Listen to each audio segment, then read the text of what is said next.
साथियों प्रणाम। आज हम इस वीडियो में श्री कृष्ण और सुदामा मिलन के बारे में चर्चा कर रहे हैं। उनका यह श्री कृष्ण और सुदामा मिलन का जो प्रसंग है बहुत ही महत्वपूर्ण है और बड़ा मार्मिक है, इसलिए आप इसे ध्यान से सुनें। श्री कृष्ण और सुदामा जो है वो बाल सखा थे। वो सांदीप मणि आश्रम में रहकर के उन्होंने दोनों ने शिक्षा ग्रहण की थी और शिक्षा ग्रहण करने के बाद में वो अपने घर को चले आए थे। सुदामा जी बहुत विद्वान और प्रकांड थे। उनको चारों वेद और वेदांगों का अध्ययन किया था और उसमें वो पारंगत थे। लेकिन सुदामा जाति के ब्राह्मण थे और अत्यंत ही गरीब, दीन, दुर्बल थे। तो वो जैसे तैसे अपना जीवन यापन कर रहे थे। उनकी गरीबी जो है विश्व प्रसिद्ध है, उनसे ज्यादा गरीब कोई और रहा नहीं है। वो उनका नियम ये था कि वो केवल 5 घर में ही भिक्षा मांगते थे और भिक्षा मांग करके अपना जीवन यापन करते थे। तो वो जहाँ रहते थे वहाँ कोई गांव पुरवा धनाढ्य लोगों का नहीं था, वो ही गरीब लोगों का परिवार रहते थे। उसी में से वो भिक्षा ग्रहण करते थे और उनका नियम था कि 5 घरों से ही भिक्षा लेनी है। तो एक दिन लक्ष्मी जी और विष्णु भगवान बैठे हुए थे, तो उन्होंने कहा कि प्रभु, ये ब्राह्मण बहुत गरीब है और ये जो है निष्काम भाव से आपकी भक्ति करता है, इसको इतना दुख क्यों दिया जा रहा है। तो उन्होंने विष्णु भगवान ने कहा कि देवी, ये सुदामा जब मेरे साथ खेलते थे, बाल सखा थे, तो एक दिन गाय चराते समय पे वहां बारिश आ गई और बारिश के समय पे इन्होंने ये ऊपर पेड़ पे चढ़ गए और इन्होंने मुझसे बचा करके चुरा के चने खाए थे। मैंने जब इनसे पूछा कि सुदामा जी क्या खा रहे हो, तो इन्होंने जवाब दिया था कि कुछ नहीं, मेरे दांत किटकिटा रहा हूँ, ठंड लग रही है मेरे को। खैर ये बात आई गई होगी। तो उन्होंने कहा कि अभी उसको इस कर्मों का फल देना बाकी है। तो लक्ष्मी जी ने कहा कि ऐसा कैसे है, लाइए कल मैं इसे भोजन की ऐसी व्यवस्था कर दूंगी कि ये भरपेट भोजन अच्छा करेगा। यह सोच करके लक्ष्मी जी जहाँ से वो भिक्षा मांगते थे, एक गृहिणी के यहाँ आकर के प्रवेश कर दिया उन्होंने और वहाँ पर पूरी पकवान और बड़ी अच्छी सुंदर खीर खाने की सामग्री बनवाई। बनाने के बाद में सुदामा जब भिक्षा लेने के लिए आए तो उन्होंने बड़े से दोने में पात्र में और सुदामा को काफी खीर भर के दे दी। उस खीर को लेकर के सुदामा रास्ते में आ रहे थे और ये सोच रहे थे कि आज तो मेरे पूरे परिवार का भरण पोषण हो जाएगा। लेकिन वो नियति का नियम था कि उनको उस कर्म का भोग भोगना ही था। तो वहाँ किसी का घोड़ा बिचर गया और घोड़ा बिचरने पे वो सुदामा को ठोकर मारता हुआ निकल गया। तो सुदामा जमीन पर गिर गए और उनकी लाठी भी गिर गई और वो दोना की खीर भी सारी फैल गई। तो उनको वो खीर भी उस दिन नसीब नहीं हुई, उसे कुत्तों ने ही खाया था। खैर सुदामा इतने गरीब थे कि उनके यहाँ खाने के लाले पड़ रहते थे। उनकी स्त्री एक वस्त्र में ही रहती थी और फाके ही कई दिन फाके ही निकल जाते थे। एक बार जब 8 दिन हो गए, जब किसी परिवार के सदस्य ने भोजन नहीं किया, तो सुदामा की पत्नी ने और बड़े डर से और कांपते हुए सुदामा से कहा, और वो ये भी जानती थी कि सुदामा जो है निष्काम भक्त हैं, इसलिए वो शायद मेरी प्रार्थना को स्वीकार करेंगे कि नहीं। फिर भी उसने डर के सुदामा से कहा कि प्रभु, आप जो है, आपके तो मित्र श्री कृष्ण भगवान हैं जो द्वारकाधीश हैं, आप जाकर के एक बार उनसे मिल लो। तो सुदामा ने सोचा कि मेरी पत्नी जो है वो गरीबी की वजह से और विचलित हो गई है, इसलिए वो ऐसा कह रही है। तो उन्होंने कहा कि नहीं देवी, मैं जो है भिक्षा मांग करके अपना काम कर लूंगा और ब्राह्मण का तो केवल गरीबी में ही रहना अच्छा रहता है, वो तो केवल भगवान के भक्त होते हैं, भगवान की भक्ति में ही उनको आश्रय लेना चाहिए। यह कहकर के उन्होंने बात टाल दी। लेकिन पत्नी से नहीं रहा गया, उसने दोबारा कहा कि चलो हमारी तो कोई बात नहीं है, लेकिन हमारे बच्चे बिलखते हैं भूखे, हमें इनको देखा नहीं जाता है, इसलिए आप कृपा कर एक बार कुछ मांगना मत उनसे, लेकिन आप उनके दर्शन तो कर आओगे। तो सुदामा ने सोचा कि हाँ ठीक है, मैं भगवान श्री कृष्ण के दर्शन बहुत दिन से नहीं किए, आज मैं जाकर के उनसे दर्शन करता हूँ। लेकिन उन्होंने पत्नी से कहा कि वहां ले जाने के लिए मेरे पास कुछ नहीं है, अगर तुम ले जाने की कोई वस्तु घर में हो तो उसे तुम भेंट स्वरूप मुझे दे दो, तो मैं वहां जाकर के ले जाऊंगा, ऐसे खाली हाथ मैं नहीं जा सकता हूँ। तो पत्नी को मालूम था कि घर में एक दाना तक नहीं है, लेकिन वो जैसे तैसे पड़ोस में गई हिचकते हुए। उसे उम्मीद तो नहीं थी कि वहां से कुछ मिल जाएगा, लेकिन उस धर्मार्थिनी देवी ने, पड़ोसन ने उसको 3 मुट्ठी चावल दे दिए और वो च्योरे दे दिए, और च्योरे लेकर के वो पत्नी आई और अपने एक गंदे से सड़े कपड़े में उन च्योरों को बांध दिया और सुदामा उनको लेकर के भगवान कृष्ण से मिलने के लिए चल दिए। तो जब रास्ते में जा रहे थे तो वो बड़े प्रफुल्लित और प्रसन्न चित्त थे, क्योंकि वो भगवान से मिलने के लिए जा रहे थे, इसलिए उनको बड़ी प्रसन्नता हो रही थी। तो जब वहां द्वार पर पहुंचे और उन्होंने देखा कि ये तो भगवान का बहुत बड़ा महल है, तो वो संकोच करने लगे कि मैं ऐसे इसमें कैसे जाऊं। फिर भी वो हिम्मत करके वहां जाने लगे। तो वहां पर द्वारपाल ने उनको रोका और पूछा कि आप कौन हैं। तो उन्होंने कहा कि भाई मैं श्री कृष्ण भगवान से मिलना चाहता हूं, वो मेरे बाल सखा हैं। तो उसने, द्वारपाल ने बड़े सम्मान के साथ में उनको बिठाया सुदामा जी को, और कहा कि मैं अभी सूचना जाकर के प्रभु से कहता हूं। तो उसने वहां जाकर के सूचना दी।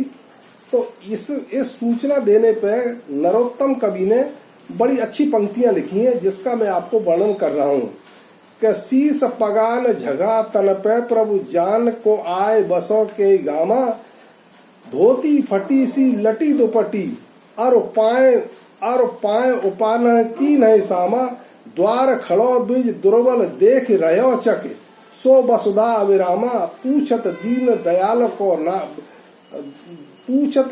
दयाल को धाम, बतावत अपनो नाम सुदामा। जैसे ही भगवान कृष्ण ने जो है सुदामा का नाम सुना, सोई वो जो है वहां से बिना समय बर्बाद किए उठ के चल दिए, और उनका छत्र भी गिर गया, उनके पीताम्बर भी जो है उड़ गए, और बिना पनही पहने हुए ही वो नंगे पैर जो है सुदामा की तरफ दौड़े। सुदामा की तरफ दौड़े तो उन्होंने सुदामा को आलिंगन में ले लिया। दोनों इस तरह से मिले जैसे एक आत्मा 2 शरीर हों, एक दूसरे में लिपट गए और बड़े आनंद से उनसे मिलते रहे। फिर बाद में क्या हुआ, अब यहाँ पे बहुत सोचने वाली बात है कि उनका प्रेम अगाध था, लेकिन वो एक दूसरे से जब छूटे तो दोनों के मन में क्या चल रहा था, उन्होंने उसका बड़ा अच्छा वर्णन किया है कि भगवान ये सोच रहे थे कि मेरे कठोर वक्षस्थल से सुदामा दुर्बल दुबले पतले हैं और कहीं इनको कोई कष्ट तो नहीं हो रहा है, इसलिए यह सोच करके वो हटने लगे। और इधर सुदामा जो है ये सोच रहे थे कि मेरी हड्डी एक एक निकल रही है, पसलियां निकल रही हैं, तो भगवान के वक्ष स्थल पर कहीं वो चुभ तो नहीं रही है, इसलिए यह सोच करके वो भी अलग हो गए। इन दोनों की अलग अलग सोच के हिसाब से ही वो दोनों अलग हुए। खैर फिर भगवान जो है उन्हें ले गए अंदर, तो फिर वो पैर धोने लगे उनके। तो फिर नरोत्तम जी ने इसमें 4 लाइनें लिखी हैं। ऐसे बिहाल बिवायन सो पग कंटक जाल गढ़े पुन जोए, हाय महादुख पायो सखा तुम आए इतन किते दिन खोए, देख सुदामा की दीन दशा करुणा करके करना निध रोए, परात को पानी हाथ लगे नहीं नैनन के जलसों पग धोए। यानी उन्होंने, भगवान इतने करुणा निधान थे कि उनके आंसू बहने लगे और उन्होंने बिना पानी लिए हुई अपने आंसुओं से ही सुदामा के पैर धो डाले। कहने का तात्पर्य है कि उनमें अगाध जो है मित्र भाव था, इसलिए ऐसा हुआ। फिर सुदामा जी उन्हें अपने दिव्य पलंग पर ले जाकर के बिठाया और सुदामा जी जो है उनकी बड़ी दीनहीन दशा थी, बहुत दुर्बल थे, उनके शरीर की सारी नसें चमक रही थी, दिखाई दे रही थी। फिर उन्होंने षोडश उपचार के माध्यम से और सुदामा को पान फूल नैवेद्य और भोजन ये सब कराने के बाद में फिर उनकी मित्रता के पुराने बारे में पूछा, अपने बाल सखा के बारे के समय की यादें की। फिर जो है रुक्मिणी जी तब तक जो है अपनी सखियों के साथ में और अच्छे अच्छे भोजन लेकर के सुदामा जी के लिए आ गई और उन्होंने उनको भोजन कराया। फिर सुदामा जी 6-7 दिन रहे। उसके बाद जो है उन्होंने बहुत सारी बातें की, अपने पुराने समय को याद किया कि हम कैसे पेड़ पर रहते थे, कैसे गायें चराते थे, क्या करते थे। इस तरह की बातें करने के बाद में फिर सुदामा जब घर जाने लगे तो उनके दिमाग में भगवान के मन में ये मालूम था, वो तो अंतर्यामी थे, वो ये जानते थे कि सुदामा अपने लिए कुछ नहीं कहेगा, लेकिन वो ये जानते थे कि ये इस समय एक एक दाने के लिए तरस रहा है। तो उन्होंने कुछ पग दूर जाकर के उनको विदा किया और सुदामा ने भी उनसे कुछ नहीं मांगा और कृष्ण ने भी उनके अपने मुख से उनके सामने कुछ नहीं कहा कि मैं तुम्हें कुछ दे रहा हूँ। लेकिन जब सुदामा घर पे आए, अपने गांव में घुसते ही उन्होंने देखा कि यहाँ तो एक बहुत बड़ा दिव्य भवन तैयार हो गया है। तो वो भूल गए, पड़ोसियों से पूछने लगे कि भाई यहाँ पे एक गरीब सुदामा रहता था, उसका घर कहाँ है। तो लोगों ने बताया कि उनका यही घर है और यही हवेली है और उनकी पत्नी देखो वो सामने से आ रही है। तो पत्नी सजी धजी जो है वो आगोनी लेने के लिए सुदामा के पास पहुंची और हाथ में सोने के थाल थे और वस्त्र आभूषणों से वो सुसज्जित थी।